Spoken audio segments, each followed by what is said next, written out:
Alison Bechdel's acclaimed graphic novel Fun Home is heavily permeated by the use of a literary illusion. From F. Scott Fitzgerald to James Joyce, Bechdel makes a point of including elements from novels, poems, and even myths over the course of her autobiography. In particular, the titles of the 6 chapters of the book draw almost entirely from great works of writing. In a unique literary ploy, Bechdel chooses a reference for each chapter that relates to the overarching theme present during that part of her life, both setting the tone for the upcoming chapter and acting as a parallel between the struggles of great literary protagonists and herself. For those who understand the references, these mentions of famous writing help to compare the conflicts Bechdel faces to the more relatable trials of well-known characters. Starting immediately with the first chapter, Old Father, Old Artificer, Bechdel refers to the classic Greek myth of Icarus and Daedalus. In the story, Daedalus was a skilled craftsman, or artificer, who was called upon to build an elaborate labyrinth for Minos, the king of Crete.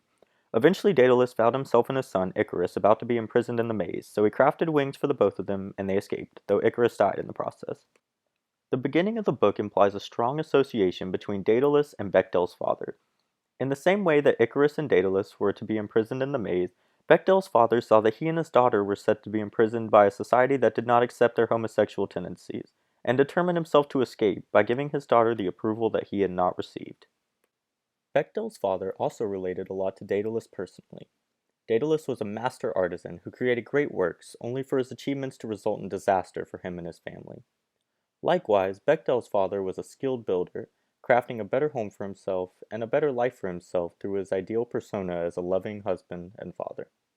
However, the great artifices he built, the perfect home, the perfect life, the perfect family, all ended up crumbling at the realization of his true ambitions.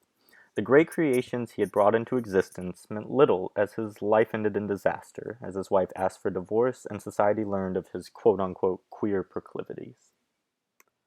Though Bruce Bechdel can be seen as the Daedalus father figure of the story, he was actually compared to Icarus in the early pages of the chapter. In a contradictory association that was heavily indicative of his duplicitous nature, Bechdel's father was portrayed as both the father figure looking to protect his child and the juvenile spirit whose hubris led to his ultimate downfall.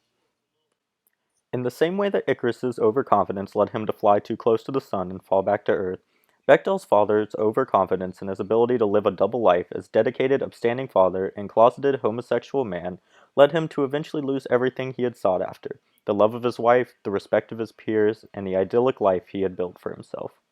In Chapter 2 of Fun Home, A Happy Death, Bechdel begins to parallel her father's life with a book by Albert Camus of the same name.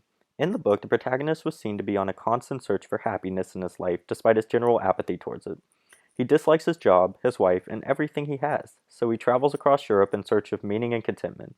In the end, he finds that true happiness lies within the will to be happy and nothing else. In both A Happy Death and Fun Home, the leading male characters find themselves in deeply unfulfilling lives. Bechdel's father is, as mentioned before, a capable carpenter and educated man who finds little joy in teaching English to high school students. In fact, much of the excitement seen in Bruce Bechdel's life was seen when he was renovating his home, but he continues to teach rather than pursue a profession he would enjoy. His relationship with his wife was just as fruitless as his career, but he stays committed to it as well. As Andrew Gibbons states, happiness frustrates him. It draws near to and then recedes from his understanding, much as it does for the protagonist of A Happy Death. The only satisfaction he receives comes simply from being happy with himself despite his unfortunate circumstances and realizing that his lifestyle was not the basis of his happiness. Chapter 3 of the novel, That Old Catastrophe, looks to a poem by Wallace Stevens titled Sunday Morning, specifically the line, "She dreams a little and she feels the dark encroachment of that old catastrophe." This excerpt refers to a woman who begins to feel the approach of an existential meditation on religion cross her mind while skipping church on a Sunday morning, which leads to an in-depth discussion of religion and its importance to her. As it relates to the chapter, the old catastrophe that encroaches on Bechdel's mind was the thought that her coming out to her parents in some way resulted in the death of her father. Despite her rational thought persistently convincing her that her father's death was either a true accident or, more likely in her mind, a suicide brought on by his own discontent, Bechdel was haunted by the thought that she may have played a role in the incident. Though the poem was actually addressing the relevance of religion in the narrator's life, Bechdel was using that old catastrophe to discuss the seemingly unearthly connection between revealing her homosexuality to her parents and her father's subsequent death. Throughout the chapter, she explores this notion, reflecting on it in the same way the narrator of the poem reflects on the notion of religion in her life. In the conclusion of the poem, as Stevens himself writes, the woman determines that a devotion to earthly pleasures and not the dead religion of the past will provide her with divine bliss, a belief that Bechdel seems to grapple with as she struggles to distance her coming out from her father's death. Though she concluded that her father's death was nothing more than a result of nature taking its course, she was haunted by the thought that there was a metaphysical connection to the events that had transpired. Chapter 6 of Bechdel's work derives its name from a play by Oscar Wilde called An Ideal Husband. The main focus of the work was marriage and the disparity between marriage in the public eye and the private household. One of the main characters, Lady Chiltern, holds her husband as ideal both publicly and privately, but finds out that he has made his money in an unsavory way, thus destroying the idol she had built her husband up to be. As with many of Wilde's plays, An Ideal Husband deals a lot with parodying the Victorian ideal of marriage. This view of marital life was overly romanticized and embellished nearly to the point of absurdity. The husband was to be a shining example of virtue and strength, providing a secure and moral household for his family, while the wife was a pure and devoted servant, keeping the home, children, and family affairs in order. It's easy to see the parallels between this and the marriage of Helen and Bruce Bechtel.